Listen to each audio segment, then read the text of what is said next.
you mentioned walking in the room, kind of like, what is it that what is it that I'm going through, and how do I kind of exude that confidence? Right. So I'm going to give you the very, very honest answer.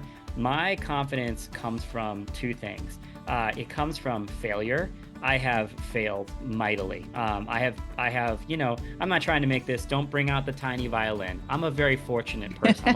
I'm a blessed man. Yeah. And I know that. So, just in terms of what can happen to you in this life, boy, oh boy, am I riding a pretty sweet wave of good luck, right? So I totally recognize that. But in terms of, you name it, school, relationships, business, whatever it is that I have succeeded on at really, really high levels, but I've also I've failed miserably and fallen on my face very publicly. And what I would just say is that I always think about, in these situations, I try to remember that, at the end of the day, like, this is just an attempt. It's a swing. It's an at-bat. And as long as this heart is a thumping and I'm on this planet Earth, you bet your bottom dollar I'm going to be taking more swings in this life. You cannot stop me. And that is something that I have I've just taken that on from failing, is that, I've learned of that experience of really feeling like, feeling like a failure, or feeling like you let yourself down or other people down, or whatever that might be. And so truly, that's how I feel when I walk into any room, is it's a chip on my shoulder. I'm like, hey, you might not like me, you might not do business with me, but you're sure as shit not going to beat me down, because I cannot be beat. That. I cannot be beat. So that's kind of my feeling. That's one piece of it. And then the second piece of it is that I would say is that, in turn, I have this thing. I don't know where it came from. Maybe it's from that, experience of failing or whatever it is. I have this weird natural body. It's a physical reaction. When I get nervous and I get scared, I actually start to puff my chest out bigger.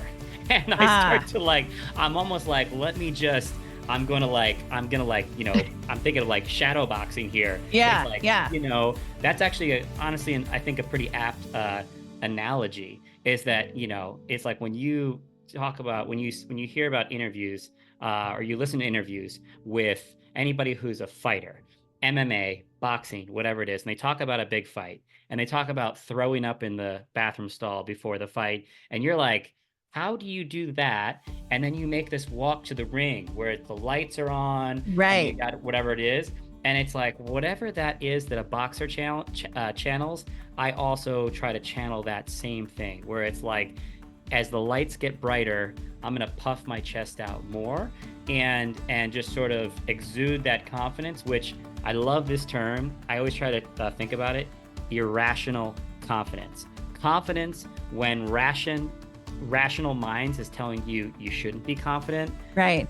Be confident. So anyway, that's hopefully gives you a little bit of insight into the way my brain works in those situations. I love that. I can certainly relate with that. I was an athlete all through my childhood, right. and collegiate athlete, and I remember just having that same kind of crazy nervousness, but walking out to that mound and being like, fuck you, That's being very much like, I'm running the show, and I just never let that waver, ever. What was your sport? Softball. Again? I was a pitcher. That's right. Yeah. Okay, so you're a pitcher. So it's like, this probably sticks in your brain. You've got that feeling, the nerves. And then it's like, that first, whatever that is, that first pitch, that first time the ball hits the mitt, that first time, the ump is calling ball or strike, that first hit, it's like, now we're in the fight. We're in it.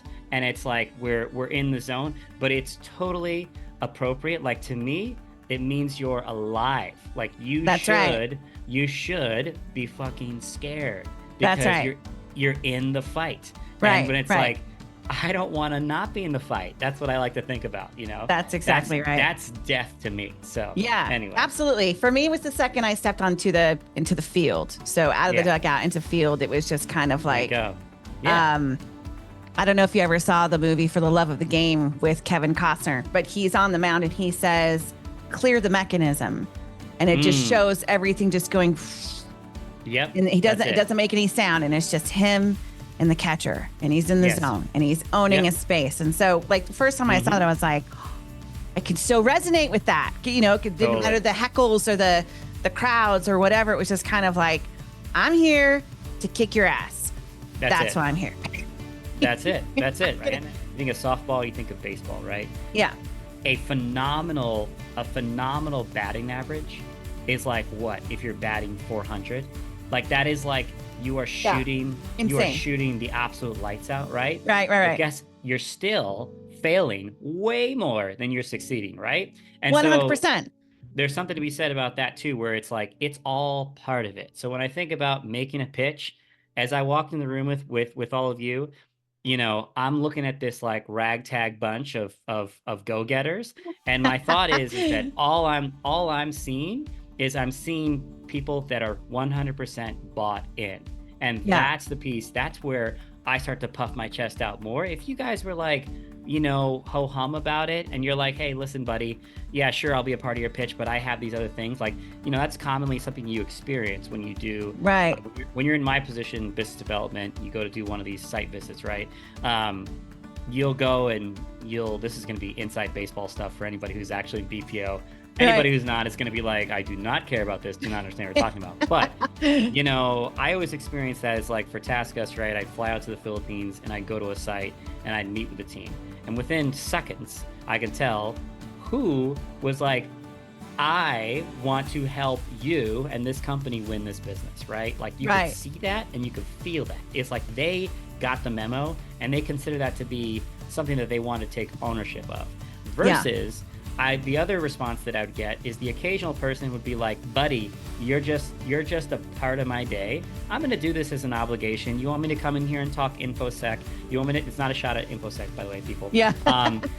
You know, you want me to come in here and talk about training? You want me to do whatever it is? Like, I just would get that immediate sense that what their attitude was towards this opportunity. Right. And with you guys, I'm seeing a bunch of head nods and I'm like, we got this, because I can do a lot with this. I can't do much with a bunch of ho-hum glub people, you know, that sort of thing.